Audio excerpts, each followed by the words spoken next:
भाई ये सबसे ज़्यादा गंदी ड्रेनेज आई थी इस स्टोरी से और इस हीलिंग से मेरे को बहुत ज़्यादा। ये वाला केस कहाँ का है? ये बठिंडा और ना संगरूर है पंजाब में एरिया, एक रिमोट एरिया है और वहाँ पे भवानीगढ़ करके एक एरिया है, वहाँ की स्टोरी है भाई।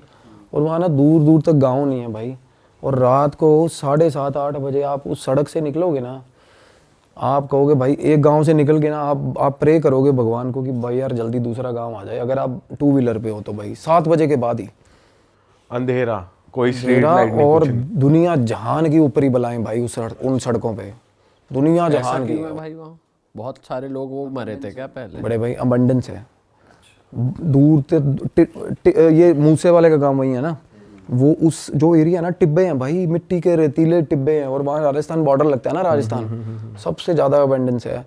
और वहाँ मार के फेंक जाए साला कोई, किसी को कोई नहीं पूछता यार। मैं कह रहा हूँ 20-25 दिन तो लाश ही नहीं वो डिस्कवर हो पाएगी भी कहाँ फेंका साला।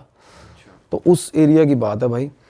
अब मेरे को थोड़ा ये था, मेरा ये रहता है कि राजस्थान कनेक्टेड एरियाज़ में ना मैं होके आऊँ, एक्सप्लोर करके आऊँ। तो मैं अभी भाई को बता रहा था, अभी मैं अलवर होके आया हूँ।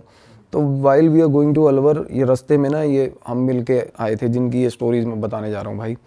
तो 3 भाई थे भाई।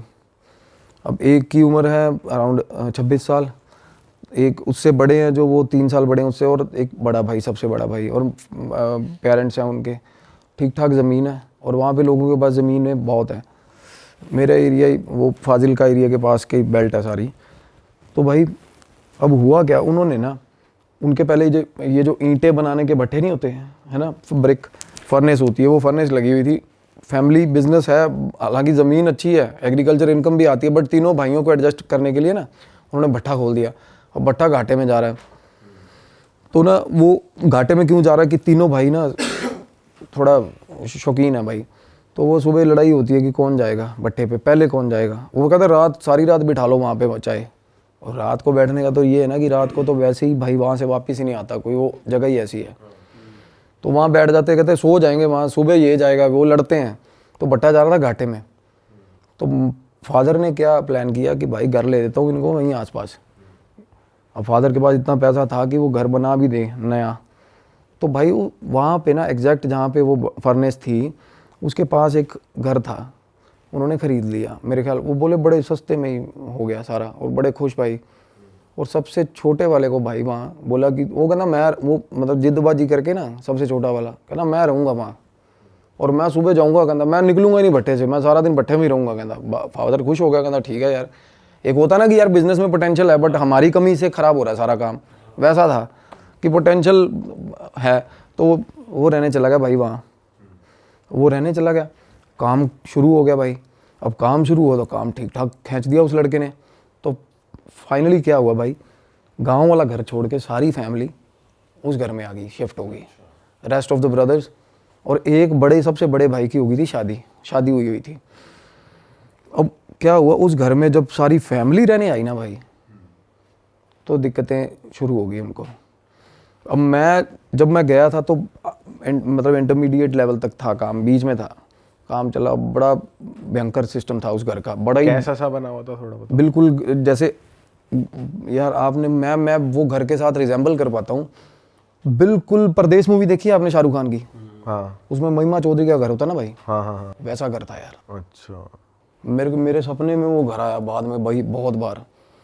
वो घर ऐसा था जैसे किसी ने बड़े शौक से बनाया हो, किसी लेडी ने भाई। एक एक ईंट पे ना ऐसे ऐसे पेंटिंग करी हुई है भाई, दीवारों पे ना वो फूल पत्तियां बनी हुई हैं, बाहर भी सारे एक एक मतलब पूरे शौक से बना हुआ। सुंदर था घर, अपनी तरफ से उन्होंने बहुत अच्छा बना रखा था, सुंदर। लाइक जो गांव का बंदा जैसे बनाते हैं ना, अपनी तरफ से पूरा अच्छा ही बना रखा भाई। दीवारें चारे अलग रंग की दीवार, कमरे की दीवार, मतलब अपनी एंड से उन्होंने बहुत अच्छा बना रखा था।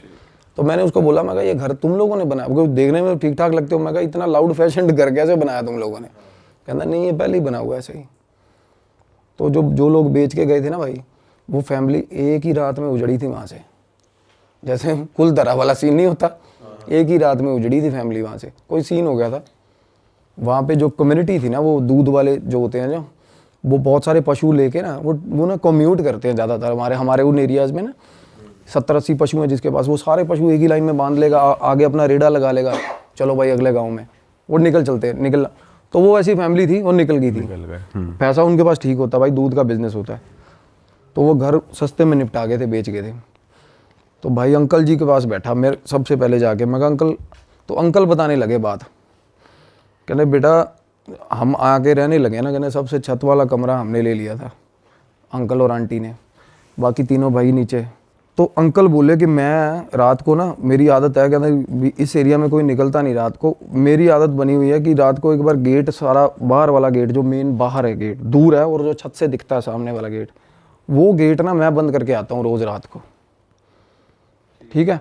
कहते एक रात ना, कहते 11:45 बजे का टाइम था, और वहाँ 11:45 सच में बहुत हो जाता है भाई, हमारे यहाँ तो मेट्रोपॉलिटन सिटी में नहीं होता ना इतना, वहाँ 11:45 भाई बिल्कुल अंधेरा। वो अंकल बोले मैं 11:45 नीचे उतरा हूँ, पहले आवाज़ें लगाई लड़कों को, गालियाँ दी, कोई नहीं निकला कि गेट बंद कराओ, फिर गालियाँ गुलियाँ दे के बुजुर्ग आदमी खुद नीचे उतरा, गेट बंद करने गया। जैसे ही गेट बंद करने गया भाई बाहर, अब बाहर टिब्बे हैं मिट्टी के सारे, सारा एरिया मतलब दूर दूर तक कोई दिखता नहीं है। अब अंकल बोले मैं गेट बंद करके ना वापस आ रहा था, मेरे को पीछे से आवाज़ आई रात को 11:45 बजे। तो अंकल बोले कि मैनू तो, पंजाबी में बोले, कहते मैनू तो पता ही है कि ओपरी चीज़ होनी है साली, कोई मतलब गलत चीज़ होगी। मैंने कहना पीछे नहीं देखा। अब अंकल बोले मैं पीछे नहीं देखा, मैं बस मेरी स्पीड बढ़ गई, मैं अंदर आ गया घर पे।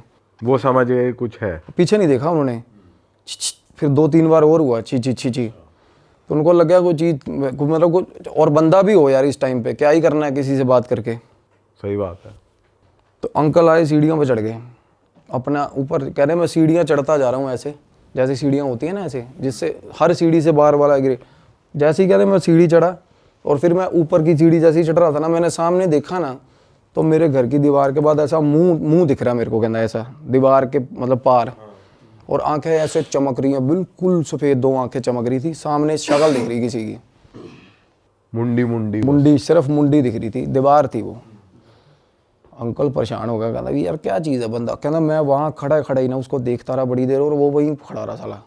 एक तो होता ना फ्लैशेज हुए, ब्लिंक होगी चीज़, और आवाज़ भी आ रही थी ना, आवाज़ नहीं आई। वो एक बार आवाज़ आई जब वो पास गया अंकल, उसके बाद वो फिर भाई साहब वो अंकल बोले कि थोड़ी देर बाद वही शक्ल मेरे को मेरी भैंस के ऊपर, भैंस के पास खड़ी दिखी मेरे को, मेरी भैंस के पीछे से शक्ल दिखी कहते। अब अंकल भाई मतलब वो अंदर आ गई घर अंदर, हाँ वो बाहर वाले बाड़े में जो एरिया था।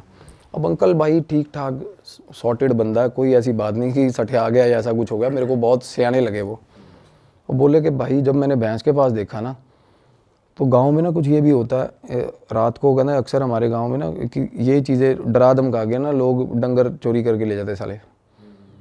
तो मैं उस तरीके से भी, मैंने कहना उस एस्पेक्ट से भी सोचा कि साला कोई चोर ही ना हो, काले कच्छे वाले ना हो। काले कच्छे वाले का नाम सुना?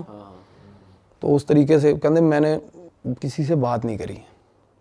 अंकल बोले मैं उसके बाद रात को सोता हूँ ना, तो मेरे को नींद में, जैसे ही मैं कहता नींद में हूँ, तो मेरे को ना 2-3-4 बार, कहते मैं छत पे सो रहे थे अंकल, कहते मेरी 3-4 बार चादर खींची किसी ने, और चादर ऐसे खींच रहा कोई, मैं नींद में कहते मैंने चादर पकड़ ली, और फिर भी लगा हुआ खींचना, पूरा जोर लगा के, कहना मैं छोड़ ही नहीं रहा चादर, और कोई सवाल नहीं पैदा होता, कहता कोई ऊपर है नहीं आसपास, कहता मेरा आँख खोलने का हौसला नहीं हो रहा था तब, और चादर लगातार खींच रहा भाई कोई चीज़।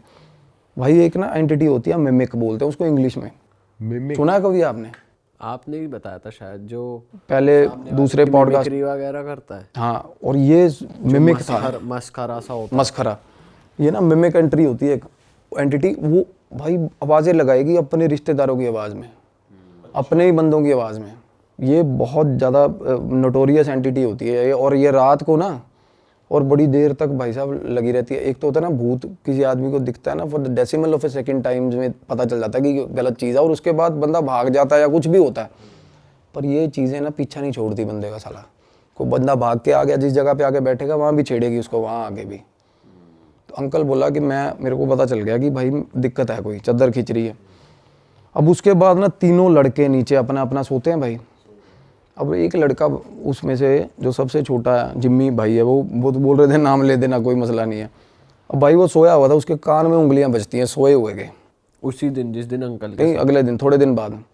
अब ये चीज़ें ना जब आपस में फैमिली बात नहीं कर रही थी ना, कम्युनिकेशन गैप था ना, जब बात हुई तो पता चला थोड़ा मेरे साथ भी होता, मेरे साथ भी होता, सब हर किसी के साथ हो रहा है, कुछ ना कुछ अलग अलग चीज़ें हो रही हैं। हाँ। अब जिम्मी उसकी बात बता रहा हूँ, सबसे छोटे की उंगली कैसे बज रही है? कान में उंगली, जैसे टिकलिंग नहीं करते तब ऐसे उंगली बजी, ऐसे ऐसे, हम थप्पड़ नहीं मारते सोए सोए, कहना 5-6 बार ऐसा हुआ।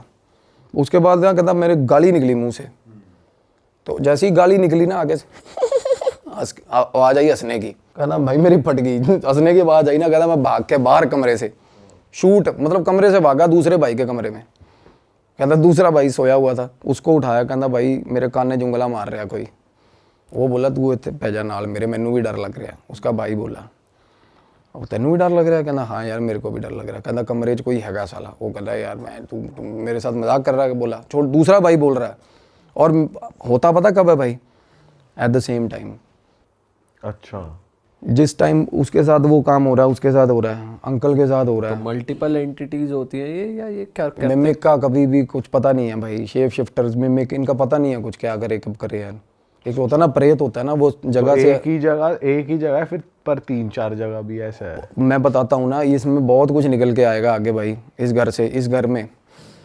तो वो भाई बोला इस कमरे में कोई है भाई, मतलब मेरे को भी डर लग रहा है, कहना तू मेरे नाल ही सो जा।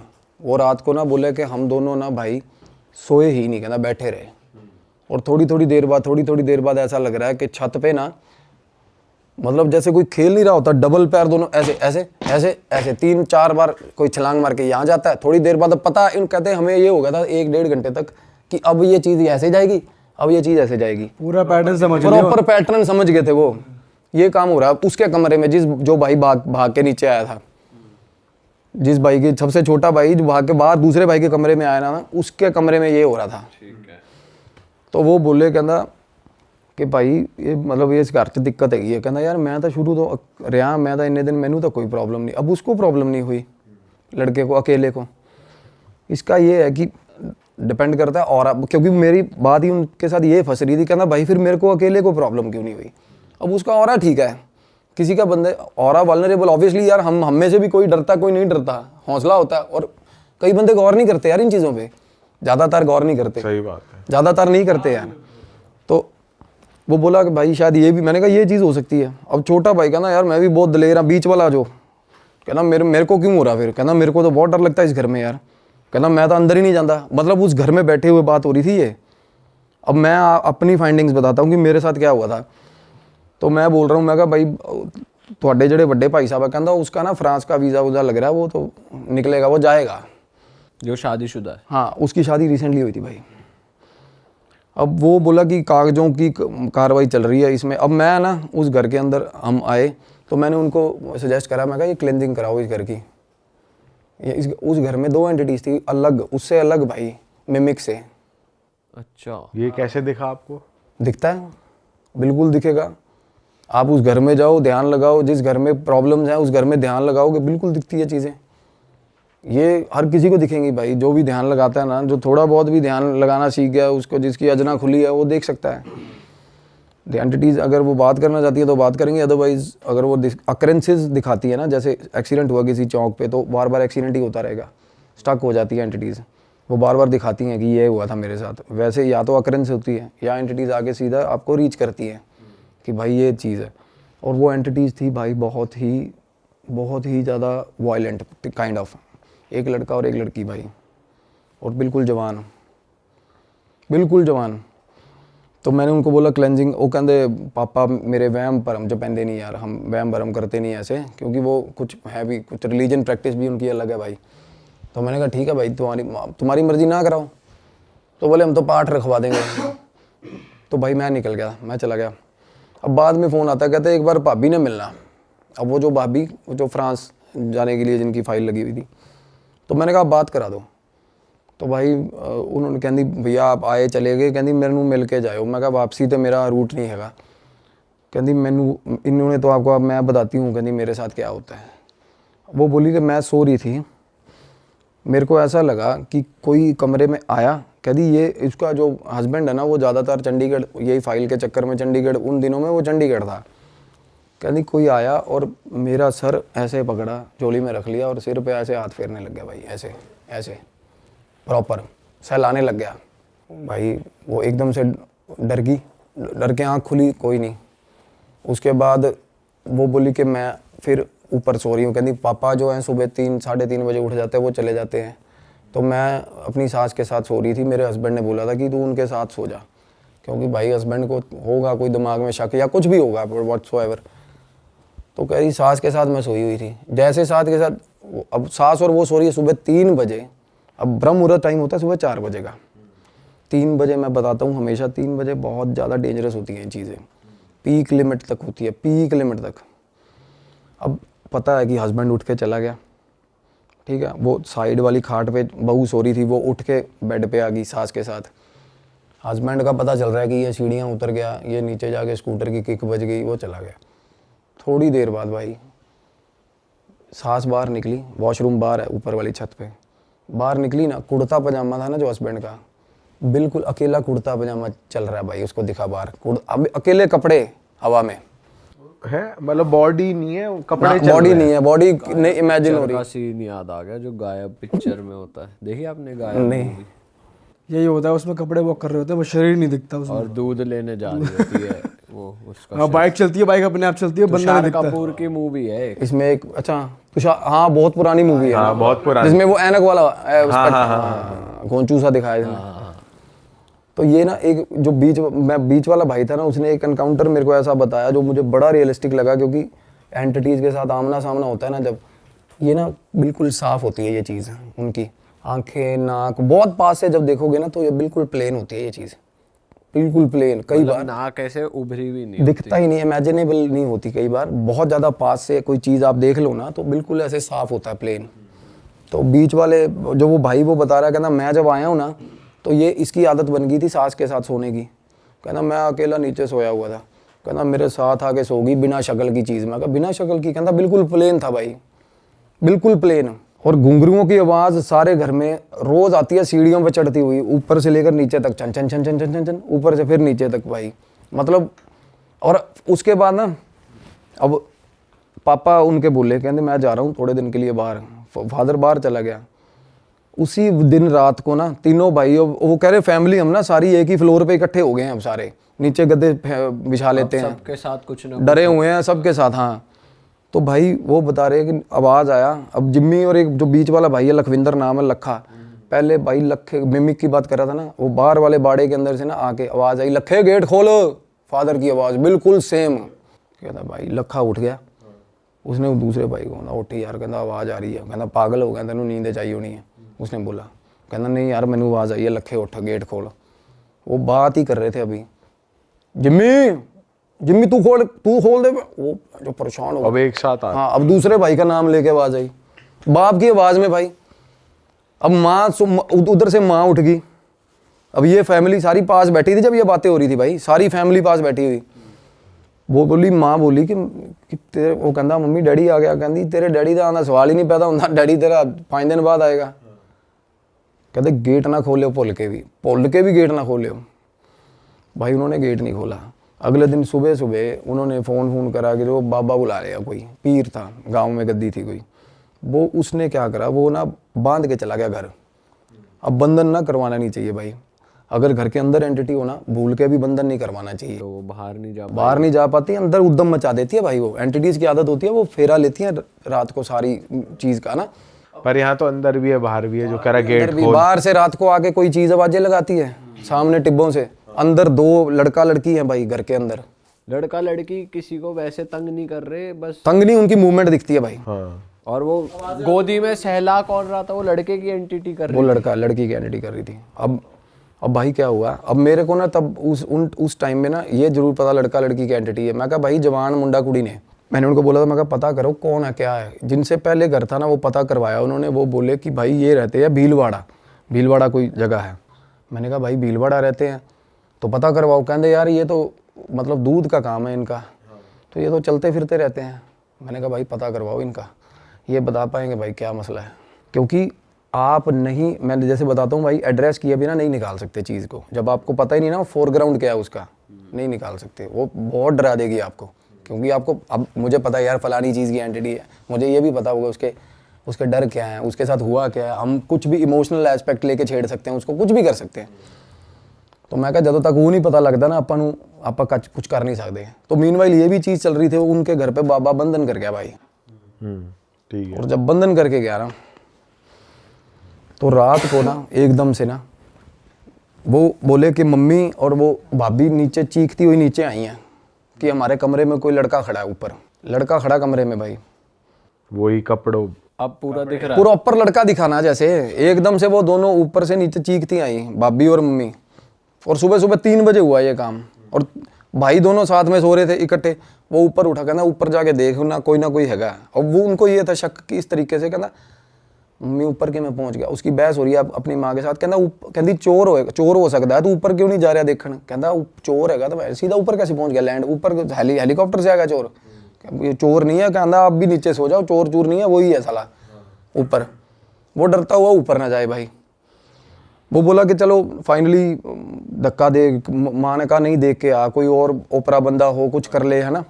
तो कहना मैं बाहर निकला हूँ ना, तो मेरा बाथरूम के अंदर सामने वाला जो सीढ़ियों से उतर, मतलब जैसे बंदा कमरे से बाहर निकला सीढ़ियाँ नहीं चढ़ने लगता, कहना मेरे बाथरूम की लाइट जल रही थी। अब क्या हो रहा है, बाथरूम की लाइट जल रही है और रात को 3 बजे ऐसा लग रहा है कि बाथरूम के अंदर कपड़े धो रहा भाई। कपड़े कैसे ऐसे ऐसे नीचे मारते हैं ना कपड़े, ऐसे आवाजें आ रही है। हाँ, और गाना चल रहा है साथ में, गुनगुना रहा भाई, लड़की गुनगुना रही है प्रॉपर 3 बजे रात को, साथ में आवाज, और लाइट जल रही है। लाइट, और जैसे ही वो बाहर आया ना, उसने हेलो ऐसे बोला, लाइट फ्लिकर होके बंद होगी, सीन एकदम शांत, खत्म, वापस से ब्लैक, बिल्कुल खत्म। 1 मिनट पहले ये चल रहा था कि प्रॉपर कोई लेडी अंदर कपड़े धो रही है और साथ में गाना गा रही है भाई। उस रात बोला हमारे घर में इतने सारे इंसिडेंट हुए, इतनी बार इंसिडेंट हुए ना, कहता भाई हम बिल्कुल बोंगे हो गए, सारी फैमिली ऐसे हो गई कि सुबह सुबह कहते 4 बजे नीचे आ गए, चाय बना लो कि बैठते हैं भाई। और सोने का तो और नाम, वो लड़का देखने ही गया वो कमरे में? नहीं वो ऊपर चढ़ा ही नहीं ना, वो वापस भाग के अंदर। अच्छा। हाँ, तो भाई क्या हुआ उसके बाद ना, जैसे वो बता रहे कि उस रात हम सारे आके सुबह सुबह, जब तक गुरुद्वारे का स्पीकर नहीं बजा, हम सारी फैमिली आगे नीचे चाय बनाई बैठे रहे डर के। तो उससे अगले दिन एक क्या हुआ, वो बाबे ने ना, जैसे एक जंग लगा हुआ कोई चीज़ लेके, तलवार या चाकू लेके आया, उसने ना कांटा हर मतलब दहलीज पे ना कांटा मार दिया। कहता ये कुछ हो जाए, ये दहलीज नहीं पार करनी है आपने। तो जैसे ही कांटा मारा, वो कह रहे हम वैसे भी अपने सिरहाने के नीचे कोई चाकू धर के सो रहा है, कोई क्या धर के, और ना उसके फादर जो थे उनके पास कृपान भी थी, कृपान डांगते थे वो। तो वो बोले मैंने कृपान उतार के वो भी सिरहाने रखी हुई थी अपने, और चाकू भी रखा हुआ था। और कहते रात को वो जो मिमिक की एंटिटी बता रहा था ना, वो बिल्कुल रात को आई, वो बाहर आवाज़ें आने लगी उसकी बाहर वाले आंगन में। और बाहर वाले आंगन में ना मेरे भाई जैसे फूस का वो बना हुआ था शेड, जिसमें वो भैंसें रखी हुई थी। शेड में लगी आग, बाहर वाले शेड में रात को आग लगी। अब आग लगी थोड़ी सी कंट्रोलेबल सिचुएशन वाली। अब वो आग थी कि क्या वो मतलब उसने ऐसा इस तरीके, क्योंकि वो भाई वो करा आग लगी थी, जो बाहर निकला है उस वक्त रात को, होता ना कि मैं बुझा देता हूँ जाके, वो बोल रहा था कहता कुछ करेगी, कुछ भी हो बाहर, चाहे साला वो पर्टिकुलर ये बोल के गया था कि बाहर आग ही लग जाए ना तो बाहर मत निकलना भाई तुम लोग, कि ये मेरा प्रॉपर्टी कुछ रेमेडी चल रही है, जब तक मैं कहूँ मेरे हिसाब से चलना। भाई वो निकल गया बाहर लड़का। तो वो बाबा ने दी गालियाँ उसको सुबह सुबह ना, कि तू वो बाल्टी उठाई पानी पुनी मार दिया, उतने में वो चीज़ें ना छिड़ती हैं ऐसे कि भाई ये भंग कर दी तेरा, मतलब जो भी उसने बना रखा था, कीलन कर रखा था, जो भी होता है। तो मेरे को वो बोला उस टाइम तक, जब कहते भाई एक बाबा जेड़े बाबा जी को असी इलाज करवाया ना, तुसी वो बाबे ना गल कर लो। अब वो बाबा उनको फैमिली को बता के नहीं गया ये चीज़, क्योंकि वो बाबा ना इस तरह के, मतलब बाबे का रवैया ये था कि भाई ये सारे पागल है, सारी फैमिली नहीं मानेंगे, हाँ ये बात नहीं मानते। तो मैंने उनका नंबर लिया, वो फ़ोन करा, वो बाबा बिल्कुल देसी, वो पता नहीं वो हेलो ही नहीं बोलता था फ़ोन पे, वो कुछ और ही बोलता था। तो मैंने कहा क्या, कहता मुंडा कुड़ी दबे हुए ने उत्थे मार के। उसने बताया कि एक लड़की और एक लड़का मिलने आया था रात को भाई लड़की को। तो फैमिली ने इकट्ठे हुए और मार के ना लड़के को, अपनी लड़की को भी मार दिया, वही दबा दिया उसको, गलत हालत में पकड़े गए थे। और भाई लड़की के कपड़े भी साथ में ही, लड़की का सामान भी साथ में ही, सारा उसी घर में दबा दिया। हाँ, और भाई इससे पहले दूध वाले जो फैमिली, हाँ वही फैमिली ने। और भाई रात को जैसे होता ना, जिसने मारा दबाया होगा मेन कल्प्रिट, वो निकल गया अपना। थोड़े दिन बाद फैमिली भी पलायन कर गई वहाँ से, घर गुर उसके बाद बेचने पे जैसे लगा रखा होगा घर, तो ये काम हुआ। तो अब ये क्या होता है ना, अब जवान मौत है और लड़की की है भाई, और लड़का, दोनों जवान मौत में ना भाई, अब मेरी भी रिस्ट्रिक्शंस हैं। अब हनुमान साधना में ना कुछ ऐसी चीज़ें जैसे प्रेडिक्शंस हैं, आप कर सकते हो, पुष्टियाँ कर सकते हो, लोगों को प्रॉब्लम क्या है, रेमेडीज़ दे सकते हो। बट इसमें ना अब जवान आत्मा जो होती है उनमें बहुत ज़्यादा तमन्ना होती है जीने की भाई, सबसे बड़ी बात। तो ऐसी जो एंटिटीज़ होती है ना, इनमें रेज बहुत ज़्यादा होता है भाई, और ये ठीक ठाक बंदे को घुमा देती हैं और बुरे हाल कर देती हैं, मतलब साथ चल पड़ती हैं बंदे के। तो मैंने इन्वॉल्व किया अपने सीनियर, जो जिसकी मैं बात अभी करना चाह रहा हूँ, मेरे गुरु को। उन्होंने बोला कि भाई ये भैरव साधना, अब मेरा क्या है ना, काल भैरव साधना करता हूँ, मैं भी कर रहा हूँ अभी। तो इससे ना अभी एक्सपेरिमेंटल वे में अभी पंगा लिया नहीं, कभी भी नहीं लिया। अभी क्या, अभी ना रियलाइज़ ही हुआ कि इस साधना की पावर क्या है, इसमें हीट कितनी है, सच बता रहा हूँ। तो इसको आजमाने की तो बात ही नहीं है, अभी ऐसा सीन ही नहीं है। तो मैंने बोला गुरुजी ऐसे ऐसे करके भैरव साधना से, कहते जाएगी उसी से, तामसिक तरीके से ही जाएगी। अब भैरव साधना में ना भाई भोग भी लगता है और तामसिक लगता है। क्या भोग लगता है? कि बलि वगैरह होती है क्या? सेक्रीफाइस भी होता है, और हाँ बलि, बकरे की भी बलि चलती है उसमें, शराब भी चलती है, सब कुछ चलता है, तामसिक भोग चलते हैं भैरव साधना में। तो भाई बाबा जी ने बात करी हमसे, वो बोला कि ऐसे ऐसे करके, कि मैंने कीलन करा था, बंधन किया था, पता चला एक इनको बाहर की एंटिटी, अगले दिन कहता अंदर की पता चला, कहता ये सही तरह मेरे को इन्होंने गाइड ही नहीं करा, नहीं तो मैं उस हिसाब से करता। मेरे गुरु ने बाबा को गालियाँ दी भी, साले तू पागल है कि तू अंदर कीलन कर रहा है, कि मतलब एक एनर्जी को पहले टैकल किया जाए, बाहर वाली तो अपने आप जाएगी कहते। तो भाई क्या हुआ, गुरुजी ने ना बोले कि इनका ये सामान है, ये सामग्री है, और फैमिली को बोल दियो कि बाबे वाली मेरे साथ ना करें। हाँ, बाहर निकलना, कि कमरे से भी बाहर नहीं निकलेंगे, कमरे से भी बाहर नहीं निकलेंगे, कुछ भी होता रहे। कहते कमरे में एंटिटी भी आ गई ना, तब भी बाहर नहीं निकलना भाई, डर के।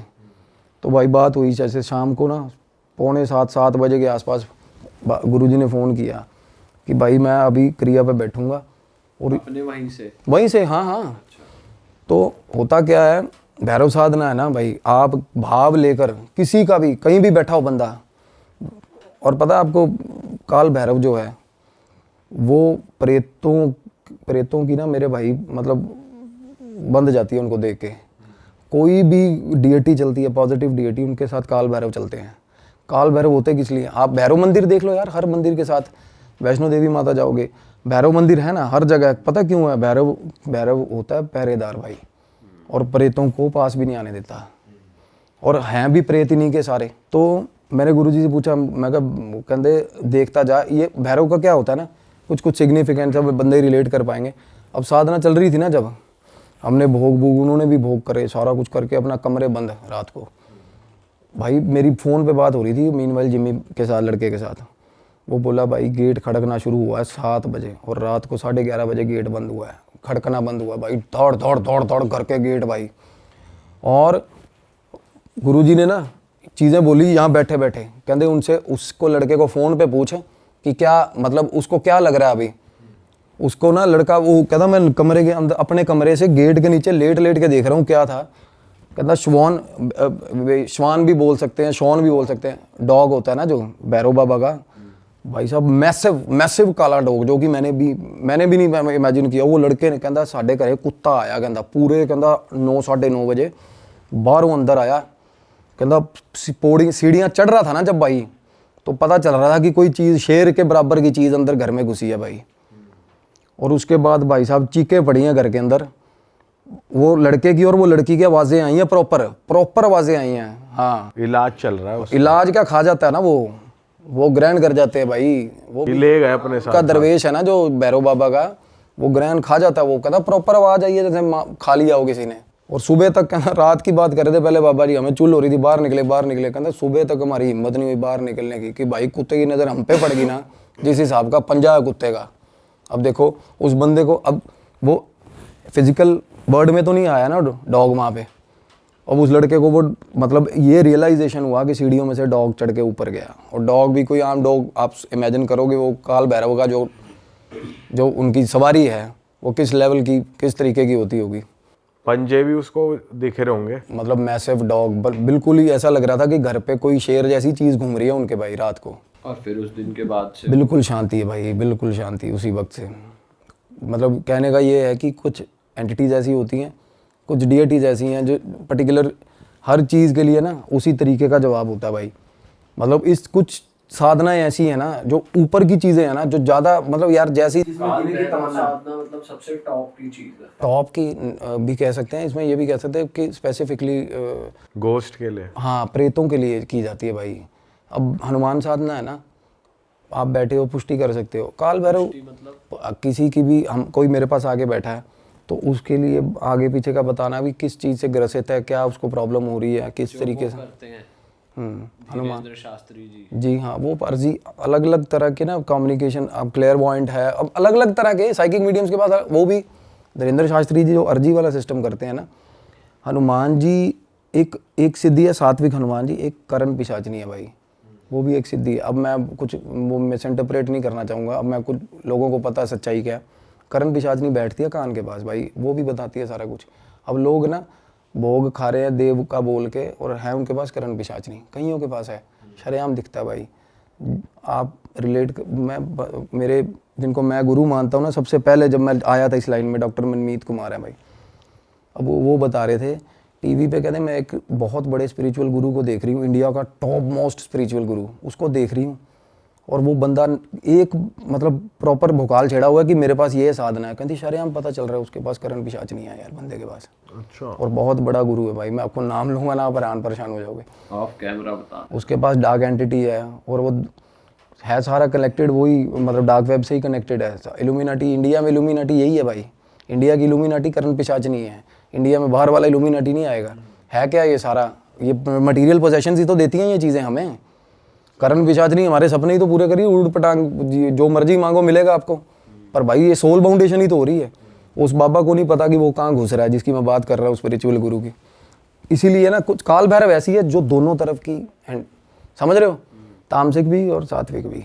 कुछ लोग काल भैरव उन्होंने सिद्ध किए हुए हैं सात्विक चीज़ों के लिए। काल भैरव ऐसे एक ऐसी डीएटी है जिनसे आप दोनों तरफ के काम करवा सकते हो भाई। डीएटी सिद्ध कर ली ना, आप उससे कुछ भी करवा सकते हो भाई, कुछ भी गलत काम भी करवा सकते हो, बट वो आपका कर्मा खराब हो रहा है उससे। डीएटी आपको मना नहीं करेगी, जो भी बोलोगे वो करेगी। लोग वो फिर आपके ऊपर चढ़ेगा, कुछ गलत करा रहे हो भाई, लोग भैरव से बड़ा कुछ गलत करवा रहे हैं, काली माता से बुरे हाल गंदे काम करवा रहे हैं लोग। बिल्कुल करवाते हैं लोग यार। तो ये आपके ऊपर है भाई, आप क्या करवा रहे हो। डीएटी अगर आपने उसको संकल्प कर लिया, अब लोग संकल्प है यार, एक होती है पूजा, प्रेज द लॉर्ड, है ना, भगवान को कहना भाई तू ही तू है, वो सबसे प्योर चीज़ है, सबसे शानदार चीज़ है जो हमारी माएँ करती हैं। एक होती है सिद्धि, कि भाई भगवान के आगे लठ लेके खड़े हो गए कि मैं पूजा कर रहा हूँ तेरी, मेरे को फल दे दियो। तो उसमें क्या है, भगवान फल तो देगा, वो दयालु है भाई, बट वो आपका कार्मिक रैकेट सारा खराब हो रहा है, आप गलत कर रहे हो। तो भगवान नहीं मना करेगा, डीएटी आपने जो अपने पास बुला ली वो मना नहीं करेगी आपको, कुछ भी करवाओ उससे। बट ये हमारी विजडम है, हम उससे क्या यूज़ ले रहे हैं भाई। दैट्स और इनका भाई ये क्यों कि जैसे आप कह रहे हो कि 3 बजे बहुत ज़्यादा एक्टिव हो जाती हैं, तो 3 का क्या सीन है? जाने का टाइम होता है ना भाई, 4 बजे ब्रह्म मुहूर्त में जाने का टाइम होता है। तब क्या होता है, जैसे ही ब्रह्म मुहूर्त हुआ तो लॉर्ड शिवा सारा कुछ अपने हाथ में ले लेते हैं। इवन काल भैरव शिवा का ही रूप है बेशक, बट उसके बाद भाई ये चीज़ें सब वैनिश हो जाती हैं। और अब आप आयो विजिट पे आयो, खाना खाने आयो, अब पता है यार मैंने 3:30 बजे मेरा डेडलाइन है, मेरे ऑफिस जाना है, 3:20 तक आपको कुछ मिला ही नहीं खाने को, आप ना जाते जाते कुछ ना कुछ लपेट के जरूर जाओगे भाई, एक आधी पैटी उठा लूँ मैं, समझ रहे हो। एक मैं एग्जांपल दे रहा हूँ, ऐसे ही इनका होता है 3 बजे 3:30 बजे पीक होता है कि किसी ना किसी की माँ बहन करके जाएंगे भाई। क्योंकि 4 बजे के बाद भाई, जैसे ही 4 बजे के बाद एनलाइटेंड टाइम हो जाता है ना भाई, भगवान का टाइम है वो। तो ब्रह्म मुहूर्त का टाइम देखोगे ना आप सुबह, उससे एग्जैक्ट पहले पोजेशंस होते ही उससे एग्जैक्ट पहले हैं। जिसके लोगों की आँख खुलती है एकदम 3 बजे ही खुलेगी, देखना, या आप आजमा के देख लेना, 3-3:30 बजे सबसे ज़्यादा नेगेटिव एंटिटीज होती हैं हवा मंडल में। पर हमेशा ऐसा थोड़ी, जैसे किसी की खुल गई तो नॉर्मली खुल भी नॉर्मली जाती है, नहीं, रेपिटेशन में। अब मेरे पास एक केस चल रहा है, उसकी रोज पूरे आँख खुलती है ना, जैसे ही देखता है 3:11 होते हैं भाई, इतना प्रिसाइजली कैसे हो सकता है। अच्छा, जो थोड़ा नेगेटिव एनर्जी से ज़्यादा घिरा हुआ है उसकी डेली बेसिस पे खुलेगी इस टाइम पे, वो सेम टाइम पे आँख, क्योंकि अक्सर तो खुल जाती है किसी ना किसी की, ये थोड़ी होगा कि कोई दिक्कत आ गई है कुछ। हाँ बिल्कुल, रेपिटेशन में कह रहा हूँ मैं। तो जैसे आप इस चीज़ को कैसे लेते हो, जैसे बहुत से साइंटिस्ट हैं, जैसे वन ऑफ द बहुत ही प्रसिद्ध एक साइंटिस्ट हैं स्टीफन हॉकिंग, अगर आपने सुना है, तो उनकी स्टेटमेंट थी एक कि आफ्टर लाइफ कुछ नहीं होता, और ये जो हेल हेवन है ये हमारी बनाई हुई चीज़ें हैं ताकि लोग अच्छे कर्म करें। अगर हम बोलेंगे कि तुम गंदे काम करोगे तुम हेल में जाओगे, मतलब ऐसा उनका कहना है। मतलब मैं आपकी नॉलेज को डाउट नहीं कर रहा, बट आप इस चीज़ को कैसे लेते हो, अगर जैसे इतने पॉपुलर लोग ऐसे ऐसी स्टेटमेंट देते हैं? देखिए, हम जितना भी कुछ है, हम तो अपने ग्रंथों में जो लिखा है हम तो उसको ही सत्य मानते हैं। सबसे पहली बात तो ये है। तो गरुड़ पुराण के अंदर हर एक स्टेज के बारे में लिखा हुआ है कि आप जब मरते हो तब आपकी आत्मा कहाँ जाती है, फिर वो कौन कौन से रास्तों से गुज़रती है, फिर उनको क्या क्या कर्म मिलते हैं करने के लिए, और उनको कैसी कैसी प्रताड़नाओं से निकलना पड़ता है, वो सारी चीज़ें उसके अंदर लिखी हुई है। तो हम तो अपने ग्रंथों को सर्वोपरि मानते हैं, क्योंकि हमें ऐसा जो हमने आज तक पढ़ा है और सनातन धर्म में जितनी भी चीज़ें हमें हमारे ग्रंथों द्वारा प्राप्त हुई हैं, हमारे पुराणों द्वारा प्राप्त हुई हैं, वेदों द्वारा प्राप्त हुई हैं, उस पर आकर कहीं ना कहीं साइंस भी नतमस्तक हो जाती है। साइंस भी ये कहती है कि हाँ, ये बात इनकी लिखी हुई सत्य थी। और एक नहीं है, हज़ारों प्रमाण अब ऐसे हो चुके हैं जहाँ पर लोगों ने इस चीज़ को मान लिया है कि हाँ, साइंस के ऊपर भी एक साइंस है, जिसे हमारे सनातन धर्म ने लाखों साल पहले निकाल लिया और उसके बारे में लिखा हुआ है। ये जो आप प्रश्न कह रहे हैं, ये प्रश्न बहुत सारे लोगों के जहन में आता है और उन्हें ये लगता है कि भाई सही में आफ्टर डेथ कुछ नहीं होता। अगर आफ्टर डेथ कुछ नहीं होता तो इतनी सारी रीबर्थ्स की कहानियाँ कहाँ से आ जाती हैं? ठीक है, बहुत सारे लोगों का अनुभव होता है कि हम मर गए थे, हमें कोई ले गया था और हम वहाँ गए थे, फिर वो हुआ कि नहीं ये नहीं थे, वापस आ गए और वापस जीवित हुए, तो उन्होंने वही विवरण दिया जो कि गरुड़ पुराण में लिखा हुआ था कि ऐसे जीव आते हैं, ऐसे लोग आते हैं, ऐसे बंद के ले जाते हैं, ऐसा आपको वो रास्ता मिलता है, वहाँ होता है। तो ऐसी बहुत सारी चीज़ें जो हैं वो प्रमाणित हुई हैं। नहीं मतलब ये मेरा क्वेश्चन नहीं था, मैं तो चाह रहा था आपका क्या टेक है, मुझे ये सुनना था बेसिकली। मतलब मैं ये नहीं कह रहा कि ऐसा जन्म होता के है। बाद नहीं, मैंने तो आपके जो आपके साथ साथ बहुत सारे व्यूअर्स का भी यही सेम व्यू होगा, कि तो आप मैंने क्या उस चीज़ को सोचते हैं? क्लियर किया है। मेरा ऐसा सोचना है कि जन्म के बाद एक और दुनिया है, और वो दुनिया जो है उसके बारे में हम किसी भी चीज़ को प्रमाणित कर ही नहीं सकते, क्योंकि वो चीज़ केवल और केवल अनुभव से ही प्राप्त होती है। आप अगर जन्म के मृत्यु के बाद अगर ये कहे कि भाई मृत्यु के बाद इंसान जो है वो भूत योनि में नहीं जाता, प्रेत योनि में नहीं जाता, तो अनगिनत ऐसे लोग हैं जिनके ऊपर ऐसी बाधाएं आई हैं, जिन्होंने इस चीज़ को अपने जीवन के अंदर सहा है, अनुभव किया है। तो वो क्या था, वो कैसे हो गया, वो चीज़ उनके साथ कहाँ से आ गई?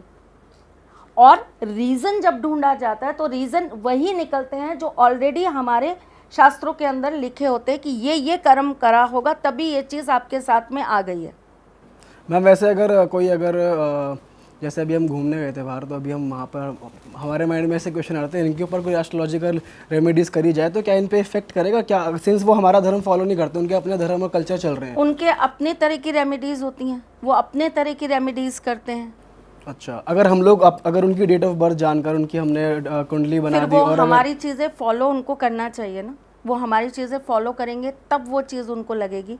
अगर कोई उनके ग्रह बाय चांस खराब निकले या नक्षत्र कुछ भी खराब निकला और उनको हमने सो एंड सो रेमेडी दे दी, उन्होंने कर भी ली, बट वो हमारा कल्चर फॉलो नहीं करते या हमारा धर्म, तो वो चीज़ उनको नहीं लगेगी, नहीं लगेगी।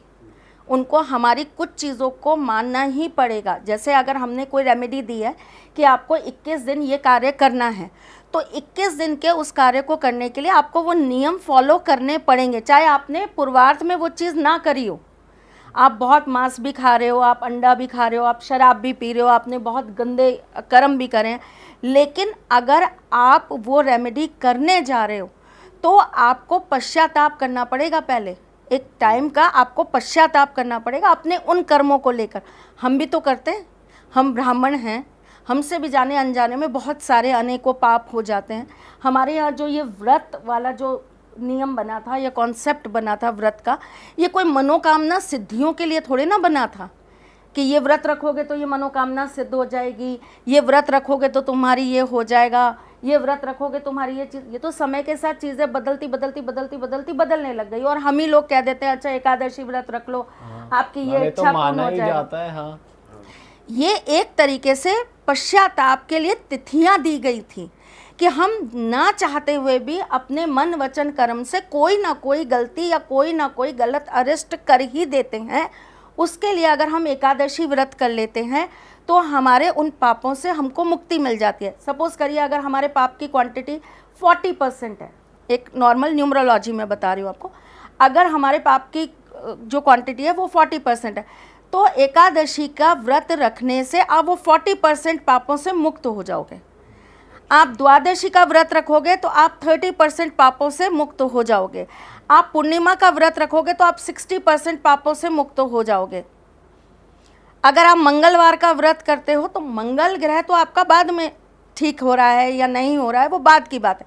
अगर आप मंगलवार को सपोज करिए, अब जैसे बहुत सारे लोगों के क्वेश्चंस आते हैं, मैम आप मना करते हो मंगलवार को नाखून मत काटो, मैम आप मना करते हो कि मंगलवार के दिन आप जो है दाढ़ी मत बनाओ। अगर हमने कर लिया, मजबूरी है, ऑफिस जाना है, ये कर लिया वो कर लिया, तो क्या करें? तो ये समस्या तो हमारे बुजुर्गों को भी आती थी, हमारे पुराने लोगों को भी आती थी। उनके पश्चाताप के लिए उन्होंने एक तिथि, एक वार निश्चित कर रखा था कि ये 7 बार का ये व्रत उठा लेंगे, 7 बार ये व्रत कर लेंगे तो हमारा ये जो पाप है इसका पश्चाताप हो जाएगा। सनातन धर्म के अंदर किसी को भूखा रखना, किसी को प्यासा रखना, किसी के साथ किसी भी तरह का कोई भी ऐसा कृत करना कोई बहुत अच्छी बात नहीं मानी गई है। ये सारी चीज़ें कहीं ना कहीं बहुत सोच समझकर 10 चीज़ों को जोड़कर तब करने के लिए कहा गया है। उसके अंदर ये भी एक चीज़ जोड़ी है कि आपने जो भी पूर्वार्ध के अंदर कर्म करे हैं उनका आप पश्चाताप करिए ही करिए। जैसे मैं आपको बताती हूँ, अभी ये 4 माह का पक्ष जो चालू होगा, ये ऐसे 4 माह आते हैं जिसमें पश्चाताप करने के लिए विविध तरह की पद्धतियाँ अपनाई जाती हैं। और ये प्रमुख 4 महीने होते हैं, जब देव सो रहे होते हैं तब ये 4 प्रमुख मंथ होते हैं हमारे पास में, जिसके अंदर हम अलग अलग तरीक़ों से अपने करे हुए साल भर के, पिछले साल भर के जितने भी जाने में किया, अनजाने में किया, सोच कर किया, कह कर किया, गुस्से में आके किसी को गाली बक दी, कोई ज़बरदस्ती आपकी गाड़ी के बगल में से निकल गया तो आपने उसको कुछ बुरा कह दिया, कैसे भी मन वचन कर्म से आपने किसी के लिए कुछ बुरा किया, तो आपने उस पश्चाताप को करके, कोई चीज़ त्याग के, किसी चीज़ का संकल्प लेके, कोई चीज़ आपने ये सोची कि मैं ये पाठ करूँगा तो नियम करना पड़ेगा, नियम करेंगे तो अपने आप उस चीज़ से मुक्त हो जाएंगे। जैसे मैं आपको एक छोटी सी घटना बताती हूँ अपने ही जीवन की। हमारे यहाँ पे जगन्नाथ जी की सेवा होती है, तो हम हर साल जगन्नाथपुरी जाते हैं और वहाँ जाकर हम उनका अभिषेक वगैरह करते हैं और दर्शन वर्शन करके हम 5 दिन वहीं रहते हैं। हमारा एक अपना विधि है, हम उसी से उनका पूजन करके वापस उनको अपने यहाँ पुनः लाकर स्थापित करते हैं। तो हम जगन्नाथ जी गए हुए थे और जब हमें वापस आना था तो हमारी फ़्लाइट का कुछ टाइम बाकी था, तो हमें किसी ने बोला कि आप ना ऐसा करिए, वो बीच पर वहाँ चले जाइए, वो शुद्ध शाकाहारी भोजनालय है, वहाँ पर जाकर आप खाना वाना खा लीजिए और फिर जब आपको जाना होगा तो आप फ़ोन कर दीजिएगा, हम आपको टैक्सी भेज देंगे। हमने कहा ठीक है। हम उस रेस्टोरेंट में गए तो वहाँ पर रिसेप्शन पे ही जगन्नाथ जी की बड़ी सारी मूर्तियाँ लगी हुई, दिया जल रहा, धूप बत्ती जल रही, तो हमें लगा सही में वैष्णवी होगा, भगवान बैठा रखे हैं, सब कुछ शुद्धता के साथ होगा। हमने उनको जाकर बोला भैया वैष्णव है ना? बोले हाँ बिल्कुल वैष्णव है। भैया बिल्कुल सात्विक है? बिल्कुल सात्विक है।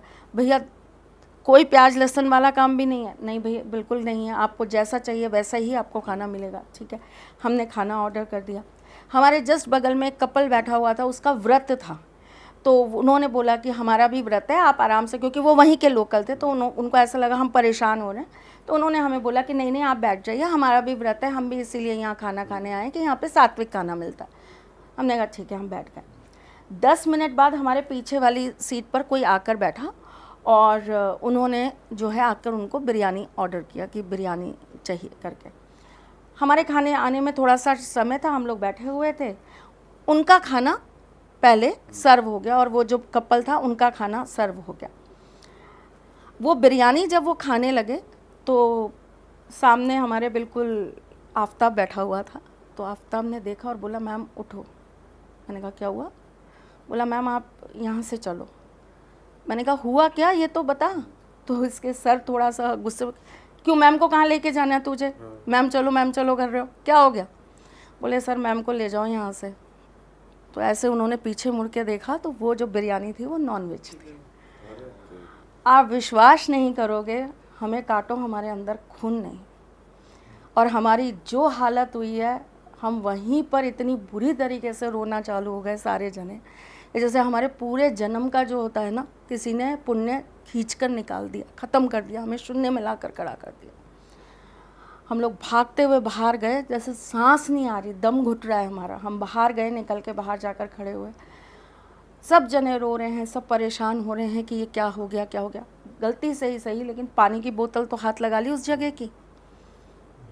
हमारे लिए तो वो भी एक तरीके से बहुत बड़ा पाप हो गया। खैर चलिए, वहाँ एक दो जनों को बोला, वहाँ के जो मेन वो थे उनको फ़ोन किया, तो उन्होंने बोला कोई बात नहीं मैम, यहाँ तो ये सब कॉमन है, यहाँ तो जनेऊ बदल लेते हैं और फिर वापस से वो कर लेते हैं, तो आपके भी पंडितों को बोल दीजिए, मतलब घर के उनको बोल दीजिए मेल्स को कि जनेऊ बदल लेंगे अपना और गंगा जल वगैरह आप ले लीजिएगा। और अंदर से आत्मा नहीं मानी। आप विश्वास करिए, पानी का एक घूंट हमारे घर में अगर एक छोटा बच्चा भी था ना तो उसके भी गले से नहीं उतरा। हम लोग सीधा एयरपोर्ट पे उतरे, घर आने की बजाय हमने वहीं से गाड़ी की और हम सब के सब हरिद्वार। और 45 दिन मेरे घर के अंदर अन्न नहीं बना और डेली पंचगव्य पिया गया, डेली पंचगव्य पिया गया। पंचगव्य मतलब गाय का गोबर, गोमूत्र, वो सब मिलाकर पंचगव्य तैयार होता है, उसको रोज पिया गया और 45 दिन का पश्चाताप करा गया। पर आपने तो कुछ खाया भी नहीं था, तो हमारे बैठने से लिए हमारे लिए तो वही हमारे जीवन का सबसे बड़ा पाप था। मैम वैसे देखा जाए आप हमारे सनातन धर्म में भी बहुत से लोग हैं जो ठीक है ड्रिंक भी कर रहे हैं, चिकन भी खा रहे हैं, वो बेटा वो अब जैसे आपको मैं वहीं का बताती हूँ ना, जैसे उन्होंने बोला कि उनके लिए वो चीज़ कॉमन है, वो उस चीज़ को नहीं मानते, लेकिन हम जिस चीज़ को मानते आए, हमारा जो अपना कल्चर है, हमने जिस चीज़ को जीवन भर माना है, हम अपने ठाकुर जी को जिस तरह का भोग देते हैं हम वही भोग खाते हैं। ठीक, बहुत सारे ऐसे मंदिर हैं जहाँ पर देवी को प्रसाद ही इसी चीज़ का चढ़ता है और लोग उसको प्रसाद को ग्रहण भी करते हैं। बहुत सारी जगह देवी को मांस चढ़ाया जाता है और उसके बाद में वही खाया भी जाता है। तो देखिए हर जगह का अपना अपना एक कल्चर है। हमने जहाँ जन्म लिया, हम जिस घर में आए, हमें जिस तरह के बचपन से जो संस्कार मिले, हमने जिस चीज़ को फॉलो किया है, हम लोग तो प्याज लहसुन भी नहीं खाते, हम किसी दूसरे के घर का नमक तक नहीं खाते। मेरी शादी हो चुकी है, मैं अगर अपनी मम्मी के घर जाकर भी खाना खाती हूँ ना तो मैं उसके बदले में उनको कुछ ना कुछ दूंगी। क्यों? क्योंकि मेरे को उनके घर का नमक का कर्जा भी नहीं चढ़ाना, जबकि मैं तो उसी घर की बिटिया हूँ। वो तो मेरे घर आके नहीं चढ़ाएंगे, लेकिन मैं भी उनके घर जाकर नहीं चढ़ाऊंगी। तो हमारे यहाँ अपने पूजा पाठ के कुछ नियम हैं जो हमारे यहाँ बंधे हुए हैं। ये आपको अपने पूर्वजों से मिलता जाता है। हर घर का अपना एक ट्रेंड है, अपने हर घर का अपना एक नियम होता है। अब हमारे यहाँ शादी ब्याहों के नियम अलग हैं, आपके यहाँ बिल्कुल अलग होंगे। है तो हम भी सनातनी, आप भी सनातनी, पर हर इंसान अलग अलग चीज़ों को फॉलो कर रहा होता है। तो जब फॉरेनर्स को भी हम ऐसी कोई रेमेडीज़ बताते हैं तो हम उनसे ये कहते हैं कि एक टाइम पीरियड तक आपको शुद्धिकरण और पश्चाताप करना ही पड़ेगा। आप उस रिचुअल के लिए रेडी हैं तो आप ये हमारी चीज़ों को फॉलो कर सकते हैं और आप ये कार्य कर सकते हैं। अगर आप नहीं कर सकते, आपको पता है कि हमारा तो काम ही नहीं चलेगा, हम तो नहीं खाएंगे ऐसी चीज़ें, तो हम सर्वाइव ही नहीं कर पाएंगे। अब मेरे पास, आप फॉरेन में कहाँ जा रहे हैं, आप इंडिया में ही देखिए ना, मेरे पास बहुत सारे ऐसे सेलिब्रिटीज़ हैं जो ये कहते हैं कि मैम हम तो वेजिटेरियन हो नहीं पाएंगे क्योंकि हमें जिम जाना होता है, हमें अपनी डाइट को उसी तरीके का रखना होता है, तो हमारे लिए तो बड़ा मुश्किल है कि हम प्योर वेजिटेरियन हो जाएं। हम बाहर का कुछ ना खाएं, हम बाहर का पानी भी ना पिएं, हम बाहर का जूस भी ना पिएं, तो हमारे लिए तो बड़ा टफ है। तो ऐसी कंडीशन में आप बीच का रास्ता निकालिए। बहुत फ्लेक्सिबल है हमारा धर्म, बहुत फ्लेक्सिबल। उसका वहाँ पर कहीं ना कहीं दूसरा तरीका भी होता है। आपकी चीज़ें, आपका कृत आपके बिहाफ पर कोई दूसरा कर रहा होता है और आपको उसके नियमित उस व्यक्ति को जो भी उसका उतना खाना पीना रहना सोना जागना जो भी है, आपके ही उसके हिसाब से वो चलेगा। आपको उसका भुगतान करना होता है और कुछ चीज़ों का त्याग करना होता है। अगर कोई खा रहा तो उसका भुगतान वो भरेगा, पश्चाताप तो करेगा ही उसके नाम का, करेगा, डेफिनेटली करेगा। ये जो 4 वर्ग बनाए गए थे हमारे यहाँ, इनके अलग अलग कर्म रखे गए थे, जिसमें ब्राह्मणों का यही कर्म रखा गया था कि दूसरों के कृत को उतारने के लिए ब्राह्मण अपनी पूजा पाठ से, अपने वेद मंत्रों से, अपनी चीज़ों से उस चीज़ को हटाने का कार्य करेगा। पर एट द एंड उसी इंसान को नहीं करना पड़ेगा कि भाई वो नहीं, करेगा तभी? नहीं, वो करेगा। वो अपना सब कुछ जो है, अपना भार जो है वो ब्राह्मण को दे रहा है ना, और संकल्प दे रहा है कि अब ये मैं तो नहीं कर सकता। अब सपोज करिए हमारे यहाँ पर ऐसा बोला गया है, महामृत्युंजय जाप करने से आई हुई बड़ी से बड़ी मृत्यु का काल भी टल जाता है। ठीक है, हमारे सनातन धर्म में एक कहानी भी है कि जो है महामृत्युंजय करा था जाप तो जीवन बच गया था, है ना। संजीवनी बूटी, उसी से निकलता है एक मृत संजीवनी मंत्र, एक मृत संजीवनी क्रिया भी होती है। वो ऐसी अवस्था में की जाती है जब डॉक्टर्स ये कह देते हैं कि अब इसके पास 24 घंटे बचे हैं, 48 घंटे बचे हैं, 72 घंटे बचे हैं, तब उस कंडीशन में उस व्यक्ति के नाम से वो क्रिया या वो मंत्र का जाप करके उसको बचाने के लिए ब्राह्मण जो है अपना पुण्य पूरा का पूरा अर्पित करता है। ठीक, ऐसी ही चीज़ के अंदर अब जो हॉस्पिटल में पड़ा है, जो आईसीयू में है या जो वेंटिलेटर पे पड़ा है, वो व्यक्ति क्या करेगा?